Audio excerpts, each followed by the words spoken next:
Okay, तो आज हमको देखना है मॉडल एनालिसिस के बारे में। ठीक है, तो अभी हमने इसके पहले जो कंप्लीट किया है डायमेंशनल एनालिसिस। ठीक है, तो डायमेंशनल एनालिसिस के बाद में इसमें जो इसका हाफ पोर्शन बचा था दैट इज मॉडल एनालिसिस। ठीक है, उसके बारे में देखते हैं कि व्हाट इज मॉडल एनालिसिस। तो इंट्रोडक्शन इसका देखते हैं हम कि मॉडल एनालिसिस में हम लोग किसके बारे में स्टडी करते हैं। So, model analysis is generally study about model and prototype of the actual machine or actual structure. ठीक है, तो अगर हम लोग बात करें कि किसी भी हाइड्रोलिक स्ट्रक्चर में उसके परफॉर्मेंस के बारे में अगर हम लोग देखते हैं, जैसे कोई भी हाइड्रोलिक स्ट्रक्चर ले लेते हैं, डैम्स हो गया, ठीक है, या किसी भी टाइप का जो स्ट्रक्चर होता है उसको जब बनाया जाता है, ठीक है, और हाइड्रोलिक मशीन्स जैसे होता है, हाइड्रोलिक मशीन्स में टरबाइंस हो गए, पंप्स हो गए, ठीक है, तो एक्चुअली जब इसको कंस्ट्रक्ट किया जाता है या मैन्युफैक्चरिंग की जाती है उसके पहले इसके मॉडल्स बनाए जाते हैं। ठीक है, वो मॉडल छोटे साइज के हो सकते हैं, एक्चुअल साइज के हो सकते हैं, किसी भी टाइप का हो सकता है। तो उन मॉडल्स को बनाया जाता है एक्चुअल कंस्ट्रक्शन या एक्चुअल मैन्युफैक्चरिंग के पहले। ठीक है, और उन मॉडल की टेस्टिंग की जाती है। ठीक है, to get the required information. Actual information या रिक्वायर्ड इंफॉर्मेशन को अचीव करने के लिए या इंफॉर्मेशन को पाने के लिए हम क्या करते हैं, उसके मॉडल बना के उसकी टेस्टिंग करते हैं। ठीक है, अब मॉडल क्या होता है एक्चुअल में, ठीक है, वो देख लेते हैं। तो the model is the small scale replica of the actual structure और मशीन। मॉडल क्या होता है, स्मॉल स्केल का एक रिप्लिका होता है। ठीक है, उसका एक समझ लो, एक फोटो मॉडल जिसको बोलते हैं, फोटो कॉपी जिसको बोलते हैं। ठीक है, तो जो भी वहां पर एक्चुअल स्ट्रक्चर या मशीन जो होगा, ठीक है, एक्चुअल स्ट्रक्चर या एक्चुअल जो मशीन होता है, ठीक है, तो उसका हम स्मॉल स्केल का एक रिप्लिका बना लेते हैं।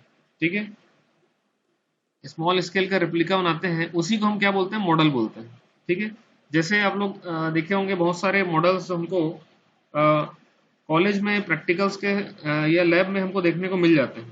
ठीक है, जो बड़ी मशीन्स हैं उसको मॉडल के थ्रू समझा जाता है। ठीक है, हाँ, एक मिनट देख लेते हैं। जो बड़ी मशीन्स है उनको किसके द्वारा समझा जाता है, हम लोग मॉडल के थ्रू समझ लेते हैं। ठीक है, मॉडल के थ्रू समझ लेते हैं, तो वहां पर हमको क्या होता है कि किसी भी टाइप की दिक्कत नहीं आती है। ठीक है, तो उसको हम लोग क्या बोलते हैं, मॉडल बोलते हैं। क्लियर है यहाँ तक? ठीक है, उसको हम लोग मॉडल बोल देते हैं। ओके, ठीक है, अब देखते हैं हम लोग स्ट्रक्चर जो होता है यहाँ पर, प्रोटोटाइप का क्या होता है। ठीक है, प्रोटोटाइप किस चीज को बोला जाता है, मॉडल क्लियर हो गया है। तो एक्चुअल स्ट्रक्चर और मशीन इज कॉल्ड प्रोटोटाइप। ठीक है, बहुत इंपॉर्टेंट बेसिक चीज है या इंपॉर्टेंट चीज ही बोल सकते हैं कि मॉडल और प्रोटोटाइप में क्या डिफरेंस है। ठीक है, तो मॉडल क्या होता है, एक्चुअल स्ट्रक्चर का एक स्मॉल स्केल रेप्लिका होता है। ठीक है, उसको बोलेंगे मॉडल। ठीक है, जैसे बड़ा सा कोई इंजन है या बड़ा सा तुम टरबाइन ले लो।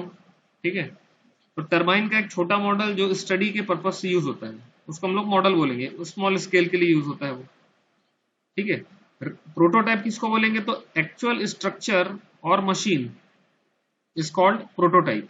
जो एक्चुअल में जो मशीन या स्ट्रक्चर होगा, ठीक है, जिसका हम मॉडल बनाते हैं, ठीक है, तो उसको क्या बोलेंगे, प्रोटोटाइप बोलेंगे। ठीक है, ये दोनों में डिफरेंस हो गया।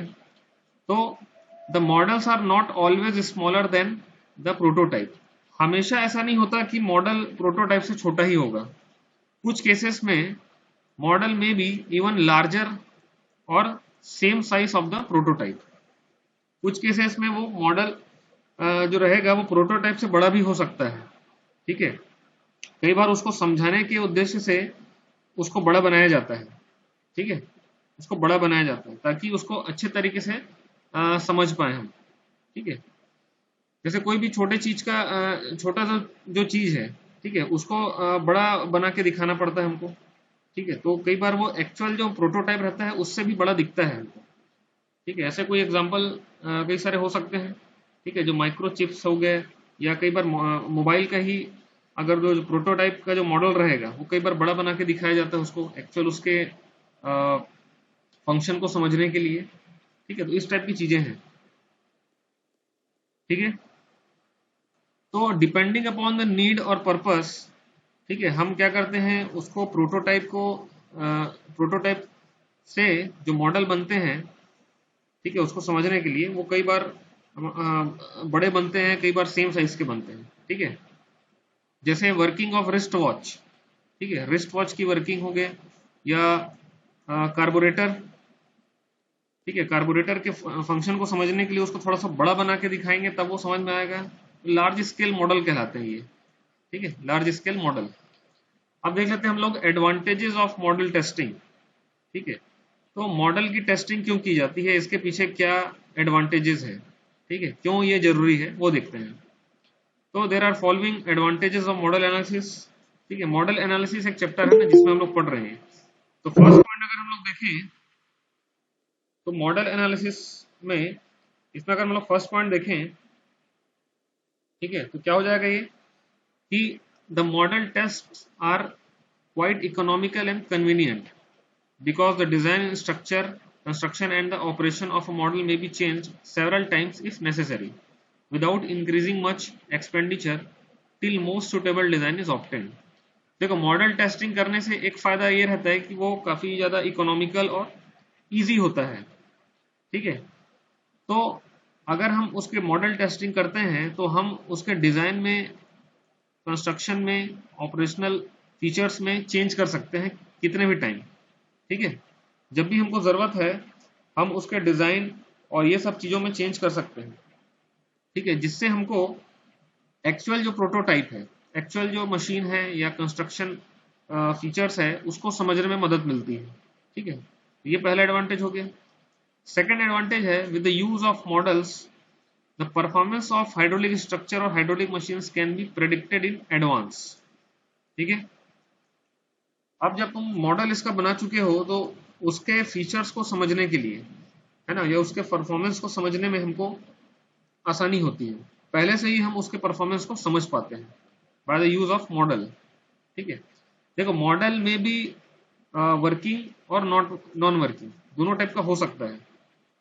ठीक है, while designing a particular portion of the structure, if clear-cut analytical and reliable method is not available, then in such case it becomes absolutely necessary to know about the safety and reliability of such part, which is possible by means of the model testing।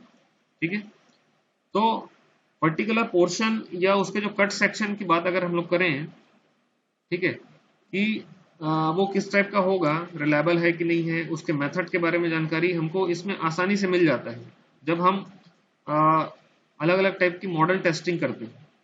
ठीक है, क्योंकि एक ही machine के अलग अलग type के cut section model हो सकते हैं। ठीक है, जो उसको समझने में मदद करें। ओके, फोर्थ पॉइंट है model testing can be use to detect and rectify the defects of an existing structure which is not functioning properly। ठीक है, तो मॉडल टेस्टिंग हमको डिटेक्ट करने मदद करता है डिफेक्ट्स को जो कि एग्जिस्टिंग स्ट्रक्चर के प्रोटोटाइप में हो सकता है। ठीक है, तो उस डिफेक्ट को हम डिटेक्ट कर पाते हैं और उसको रेक्टिफाई कर सकते हैं। ठीक है, by the use of model testing. ठीक है, अब मॉडल टेस्टिंग की जरूरत हमको कहाँ कहाँ पड़ती है, तो there are some application areas in of the model testing. कहाँ कहाँ पर हम लोग इसको यूज करते हैं वो देख लेते हैं। ठीक है, so there is a great use of in the field of civil engineering structure such as dams, spillways, weirs, canals. ठीक है, जितने भी कंस्ट्रक्शन एरियाज हैं, सिविल इंजीनियरिंग कंस्ट्रक्शन एरियाज, वहां पर हमको मॉडल टेस्टिंग की जरूरत पड़ती है। ठीक है, तुमने देखा होगा कि जो बहुत बड़े जैसे बिल्डिंग्स एरिया या जो कॉलोनीज या बिल्डिंग स्ट्रक्चर बनाते हैं तो उसका वो एक मॉडल छोटा सा बना के रखते हैं। ठीक है, ड्राइंग इज अनदर थिंग। ठीक है, ड्राइंग अलग चीज है, बट उसका एक छोटा सा प्रोटोटाइप मॉडल बना के रखा जाता है, उसको समझने के हिसाब से, ठीक है। दूसरा हम देख सकते हैं flood control, investigation of silting and score in the reverse irrigation channels, ठीक है। फ्लड कंट्रोल और ये सब के लिए भी हम इसको यूज करते हैं, इरिगेशन सिंचाई के लिए, ठीक है। अलग अलग टाइप के मॉडल यहाँ पर टेस्टिंग किए जाते हैं। Then turbine, pumps and compressors, ठीक है। ये वाला पूरा कंप्लीटली मैकेनिकल स्ट्रक्चर्स या मशीनरी में आता है, हाइड्रोलिक मशीन्स में। तो इनकी स्टडी के लिए या इनके परफॉर्मेंस को मेजर करने के लिए हम क्या करते हैं, मॉडल मेकिंग करते हैं, इसकी मॉडल टेस्टिंग। फोर्थ पॉइंट है design of harbours, ships and submarines, ठीक है। तो जो डिजाइन ऑफ हार्बर्स, शिप्स, बड़े बड़े शिप्स होते हैं, सबमरीन्स होते हैं, जो डिफेंस में यूज होता है या कमर्शियली जो यूज होते हैं, उनके डिजाइन भी मॉडल प्रोटोटाइप में हम बना सकते हैं। Then aeroplanes, rockets and missiles, ठीक है। डिफेंस के फील्ड में बहुत इंपॉर्टेंट चीजें हैं ये, ठीक है, जिनकी टेस्टिंग मॉडल प्रोटोटाइप मॉडल के तहत पहले की जाती है, ठीक है। उसका एक स्ट्रक्चर तैयार किया जाता है जो as it is small scale में हमको देखने को मिलता है, ठीक है। जो अगर कोई मिसाइल लॉन्च करना है, कोई रॉकेट लॉन्च करना है हमको, ठीक है, या एरोप्लेन की मेकिंग हो रही है, ठीक है, उस दौरान ये सब यूज में आते हैं। देन नेक्स्ट है tall buildings to predict the wind loads on building, the stability characteristics of the building and air flow pattern in their vicinity, ठीक है। तो जो ऊंची ऊंची इमारतें होती हैं, बड़े बड़े बिल्डिंग्स होते हैं, हाइटेड, काफी ज्यादा हाइट के, उनमें वहां पर विंड लोड्स, ठीक है, जो हवा का जो एक लोड होता है top floor of the building में, ठीक है, वहां पर वो किस तरीके से उसको अफेक्ट करेगा, उसको चेक करने के लिए भी वहां पर क्या होता है, मॉडल टेस्टिंग की जाती है, ठीक है। तो these are the some application areas of the model testing, okay. Next हम लोग एक टॉपिक देखते हैं इसी से रिलेटेड, जो मॉडल एनालिसिस से रिलेटेड, सिमिलिट्यूड, ओके। तो यहां पर to find the solution to numerous complicated problems in hydraulic engineering and fluid mechanics, model studies are usually conducted, ठीक है। डिफरेंट टाइप के कॉम्प्लिकेटेड प्रॉब्लम्स को सॉल्व करने के लिए हाइड्रोलिक इंजीनियरिंग या फ्लूइड मैकेनिक्स फील्ड में हम मॉडल स्टडी करते हैं, ठीक है, या मॉडल एनालिसिस कंडक्ट करते हैं, ठीक है। तो in order that results obtain in model studies represent the behaviour of prototype. तो ये जो मॉडल टेस्टिंग है वो प्रोटोटाइप के बिहेवियर को शो करता है, या जो एक्चुअल स्ट्रक्चर है उसके बिहेवियर को शो करता है, ठीक है। तो यहाँ पर उसके बिहेवियर को समझने के लिए हमारे पास तीन जो है वो सिमिलैरिटीज होनी चाहिए बिटवीन मॉडल एंड प्रोटोटाइप, ठीक है, कि हम किन बिहेवियर्स के बारे में वहां पर स्टडी कर पाएंगे, है ना, क्या क्या चीजें हम देखेंगे in between model and prototype, ठीक है, उसके बारे में देखते हैं। तो यहां पर जब हम देखते हैं तो पहला तो होता है ज्योमेट्रिक सिमिलैरिटी, ठीक है, दूसरा होता है काइनेमेटिक सिमिलैरिटी एंड तीसरा होता है डायनेमिक सिमिलैरिटी, ठीक है। अब ये क्या क्या होते हैं, इसमें किन किन चीजों को रखा जाता है, उसके बारे में देखते हैं। तो फर्स्ट अगर हम लोग देखते हैं ज्योमेट्रिक सिमिलैरिटी, ठीक है। तो जियोमेट्रिक सिमिलैरिटी में अगर हम लोग देखें तो it exist between the model and prototype the ratio of the corresponding length, ठीक है। ज्योमेट्री में हमेशा क्या आएगा, length, area, diameter, radius, volume, ठीक है, ये पैरामीटर्स ज्योमेट्रिक सिमिलैरिटी को शो करते हैं। The corresponding length in the model and in the prototype must be same, ठीक है। करस्पॉन्डिंग लेंथ की बात हो रही है तो उनका रेशियो हम निकाल के देखते हैं, ठीक है। And the included angles between two corresponding sides must be same, ठीक है। तो model which are not geometric similar are known as geometrically distorted models, ठीक है। जैसे एग्जांपल के तहत समझो, ठीक है, जैसे ये एक प्रोटोटाइप है, प्रोटोटाइप मतलब एक्चुअल स्ट्रक्चर, ठीक है। अब ये इसका जो साइज है बहुत बड़ा है समझ लो, ठीक है। ये इसका हाइट हो गया, ये इसका विड्थ हो गया। अब हमको इसका छोटा सा मॉडल बनाना है, मॉडल टेस्टिंग करनी है, तो हम क्या करेंगे, छोटा सा यहाँ पर इसका एक छोटा सा मॉडल बना लेंगे, ठीक है। ये जैसे इसी के तरह का दिखेगा, ठीक है। ये बहुत बड़ा स्ट्रक्चर है, ये छोटा सा मॉडल हो गया। तो अगर हम लोग देखें, that is the length of the prototype, ठीक है। ये लेंथ ऑफ प्रोटोटाइप हो गया, मान लो एलपी से डिनोट करते हैं। ये लेंथ ऑफ द मॉडल हो गया एलएम, ठीक है। तो यहां पर क्या होना चाहिए, for geometric similarity, geometric similarity के लिए क्या होना चाहिए कि एल एम जो है, ठीक है, length of model upon length of prototype, ठीक है। इसके जो है वो corresponding side must be same, मतलब उसका रेशियो एक हिसाब से सेम होना चाहिए, ठीक है। तो उसी तरीके से यहाँ पर समझाया गया है। अगर हम लोग देखें कि ज्योमेट्रिक सिमिलरिटी अगर किसी में नहीं है, तो उस स्ट्रक्चर को क्या बोला जाता है, ज्योमेट्रिकली डिस्टॉर्टेड मॉडल्स बोला जाता है, ठीक है। जैसे यहाँ पर हम लोग ले लेते हैं एलएम, एलएम क्या है, लेंथ ऑफ द मॉडल, ठीक है। एलएम को लेते हैं length of the model. HM क्या है, height of the model. DM diameter of the model, ठीक है। और am area of the model. VM volume of the model.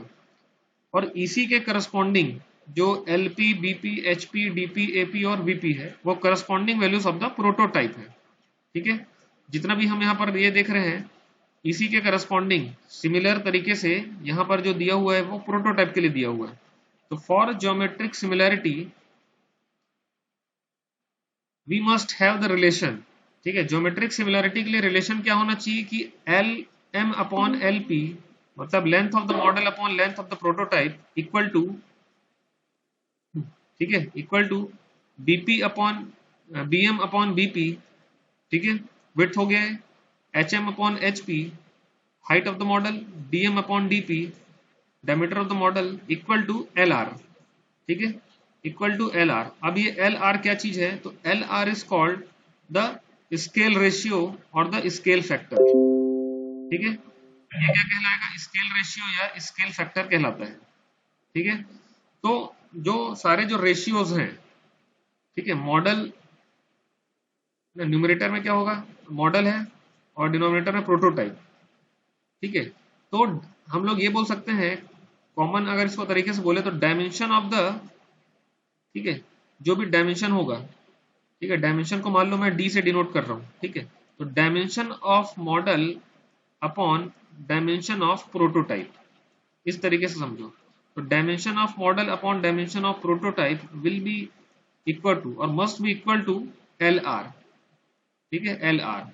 So L R is called the scale ratio और scale factor, ठीक है।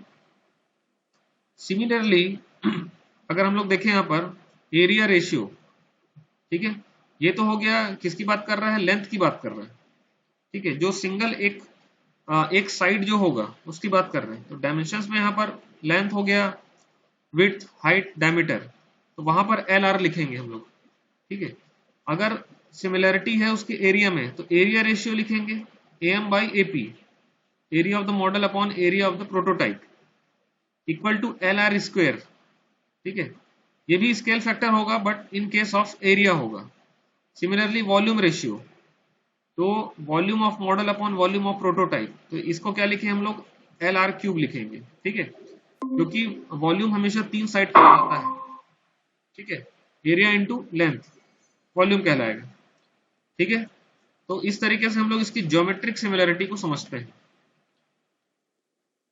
ठीक है। सेकंड है काइनेमेटिक सिमिलरिटी। तो kinematic similarity is the similarity of motion, ठीक है। हमेशा मोशन और डिस्प्लेसमेंट इस टाइप की चीजों की बात हम लोग काइनेमेटिक्स में करते हैं। If the corresponding points in the model and prototype, ठीक है, करस्पॉन्डिंग पॉइंट्स जो अगर मॉडल और प्रोटोटाइप में लें, तो वहां पर अगर velocity and acceleration ratio are same, ठीक है। काइनेमेटिक्स में हम लोग हमेशा जो स्टडी करते हैं तो मोशन, डिस्प्लेसमेंट, वेलोसिटी, एक्सेलरेशन, इसकी स्टडी करते हैं। तो वहां पर हम जो पॉइंट्स लेंगे, वहां पर हम जो फैक्टर्स लेंगे, वो किसका लेंगे, वेलोसिटी, एक्सेलरेशन, इनका ratio that will be same and velocity और acceleration vectors point in the same direction, और वो सेम डायरेक्शन में भी होने चाहिए। ठीक है, तो the two flows are set to be kinematically similar. ठीक है, तब उसको हम लोग क्या बोलेंगे, काइनेमेटिकली सिमिलर बोलेंगे, और इसी को बोलते हैं काइनेमेटिक सिमिलैरिटी। ठीक है, अगर v1m is the velocity of fluid at point 1 in the model. ठीक है, मॉडल में एक वेलोसिटी ऑफ फ्लूइड है किसी पॉइंट 1 पे, और v2m है velocity of fluid at point 2 in the model. ठीक है, a1m acceleration of fluid at point 1 in the model, और a2m acceleration of the fluid at point 2 in the model, ये दिया हुआ है हमको। ठीक है, तब के केस में और यहां पर v1 v2 a1 a2 corresponding values of the corresponding points of the fluid velocity and acceleration in the prototype, और प्रोटोटाइप के लिए भी हमको ये दिया हुआ है। तो यहाँ पर काइनेमेटिक सिमिलैरिटी हम कैसे स्टेब्लिश करेंगे, तो काइनेमेटिक सिमिलैरिटी क्या हो जाएगा, v1m अपॉन v1p, मतलब पॉइंट 1 पे जो मॉडल में जो वेलोसिटी था, ठीक है, और पॉइंट 1 में प्रोटोटाइप के लिए जो वेलोसिटी है, ठीक है, उनका रेशियो, हमेशा ध्यान में ये रखना है कि रेशियो जब भी लेंगे मॉडल अपॉन प्रोटोटाइप होगा। ठीक है, सिमिलरली यहाँ पर पॉइंट 2 में जो मॉडल और प्रोटोटाइप में रेशियो था इक्वल टू कर देंगे हम लोग वी आर, तो that V R is called velocity ratio, इसी को क्या बोलेंगे, velocity ratio. Similarly for acceleration there is a model by prototype point 1 से पॉइंट 2 के बीच में। ठीक है, इसको हम क्या बोलेंगे, एक्सेलरेशन रेशियो। क्लियर है? So the direction of the velocity in the model and prototype should be same. हमेशा जो डायरेक्शन वेलोसिटी की डायरेक्शन है मॉडल और प्रोटोटाइप में वो सेम होना चाहिए। The geometric similarity is a prerequisite for kinematic similarity.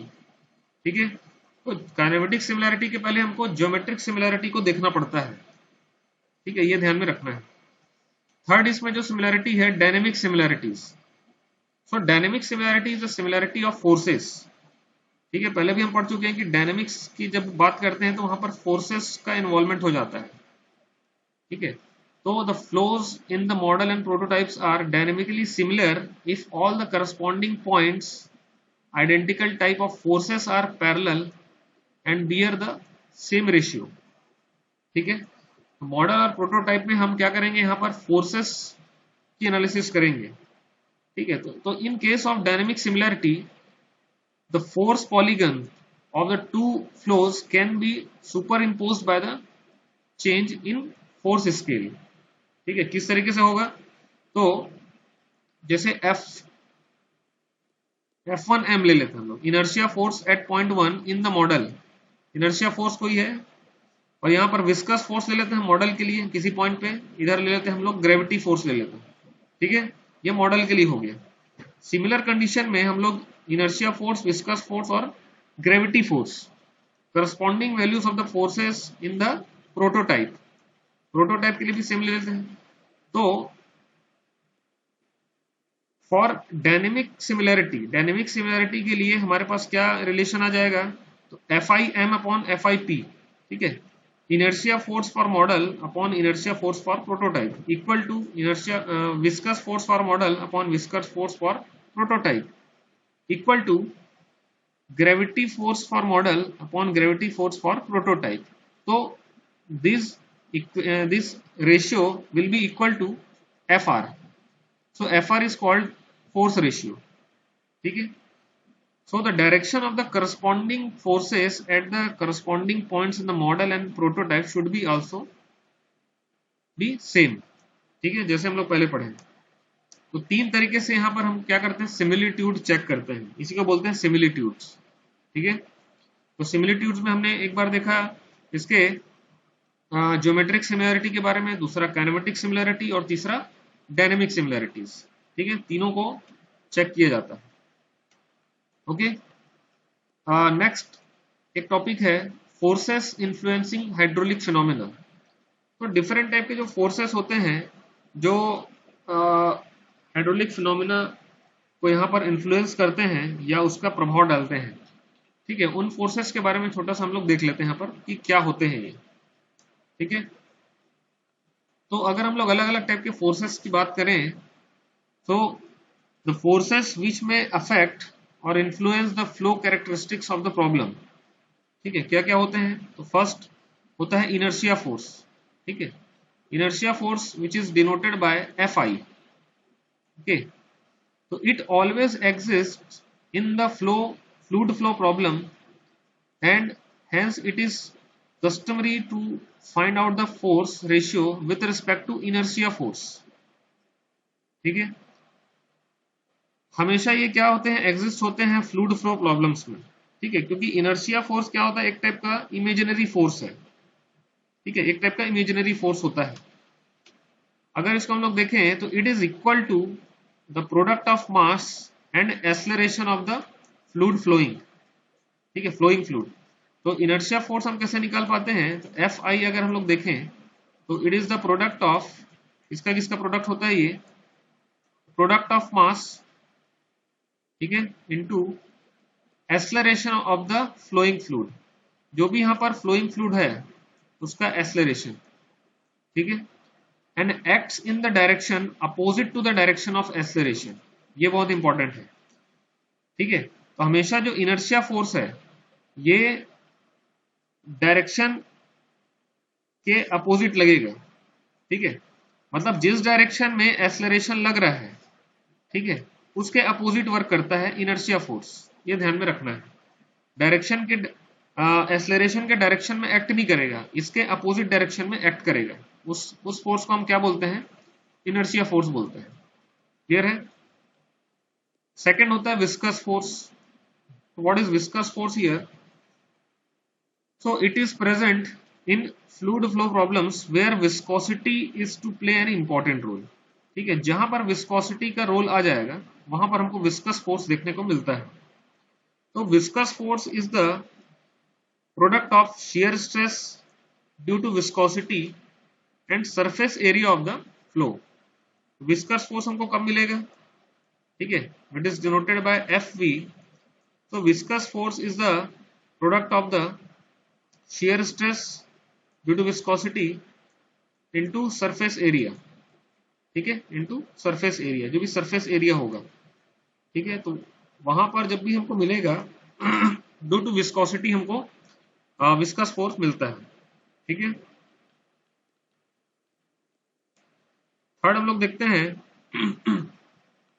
Third is the gravity force. What is gravity force here? तो it is present in case of open surface flow. ठीक है, open surface flow में यहां पर इसको use करते हैं। तो gravity force which is denoted by F G is the product of mass into acceleration. ठीक है, mass into acceleration due to gravity. ठीक है, एक्सेलरेशन ड्यू टू ग्रेविटी को हम लोग डिनोट किससे करते हैं? तो जी से डिनोट करते हैं। तो F equal to M G जो जनरल वे में हम लोग लिखते हैं। ठीक है, इसी को हम लोग क्या बोलते हैं? ग्रेविटी फोर्स बोला जाता है। क्लियर है? नेक्स्ट है प्रेशर फोर्स। ठीक है, तो pressure force, this type of force is present in case of pipe flow. जब पाइप में कोई फ्लूइड या लिक्विड या वाटर फ्लो होता है, ठीक है, तो वहां पर हम जब उसकी स्टडी करते हैं तो हमको मिलता है प्रेशर फोर्स। ठीक है, पाइप के अंदर प्रेशर क्रिएट होता है तो it is equal to the product of the pressure intensity. ठीक है, which is denoted by F P. Pressure force को डिनोट करेंगे एफ पी से। तो it is the product of pressure intensity into cross sectional area of the flowing fluid. ठीक है, तो F P equal to क्या हो जाएगा? पी इंटू ए। ठीक है, तो P इंटू ए हमको यहाँ पर जहां देखने को मिलता है उसको हम लोग क्या बोलते हैं? Pressure force. ठीक है, तो force due to pressure intensity. Okay, इसको हम लोग क्या बोलेंगे? प्रेशर फोर्स बोलते हैं। नेक्स्ट होता है, next type of force is surface tension force. ठीक है, तो surface tension force is equal to the product of surface tension and length of the surface of the flowing fluid. ठीक है, तो surface tension force is denoted by F S and it is equal to product of the surface tension, surface tension को denote करते हैं हम लोग किससे, T से, into length of the surface जहां पर फ्लूइड फ्लो हो रहा है, ठीक है, इस तरीके से, ठीक है, इस तरीके से इसको लिखा जाएगा। Then last is the elastic force, तो elastic force is denoted by F E, ठीक है, इलास्टिक फोर्स हमको कहां मिलेगा, जहां पर इलास्टिसिटी की प्रॉपर्टी होगी, तो it is equal to the product of elastic stress into area of flowing fluid, ठीक है, तो इलास्टिक स्ट्रेस यहां पर अगर हम लोग देखें, elastic stress into area of fluid flowing, ठीक है, इस तरीके से डिफरेंट टाइप के जो फोर्सेस है उसको हम स्टडी करते हैं, दैट विल एक्चुअली अफेक्ट और इन्फ्लुएंस द फ्लूइड कैरेक्टरिस्टिक्स, ठीक है। तो this is all about the introductory part of the model analysis, ठीक है। आई होप आप लोग को समझ में आया होगा मॉडल एनालिसिस के इंट्रोडक्शन के बारे में, कि हम यहाँ पर मॉडल और प्रोटोटाइप को किस तरीके से स्टडी करते हैं, किस तरीके से उसका सिमिलिट्यूड निकाला जाता है, ठीक है, और क्या क्या उसमें फोर्सेस का इन्वॉल्वमेंट होता है, ठीक है, इन सब चीज़ों को हम लोग स्टडी करते हैं मॉडल एनालिसिस में। ओके।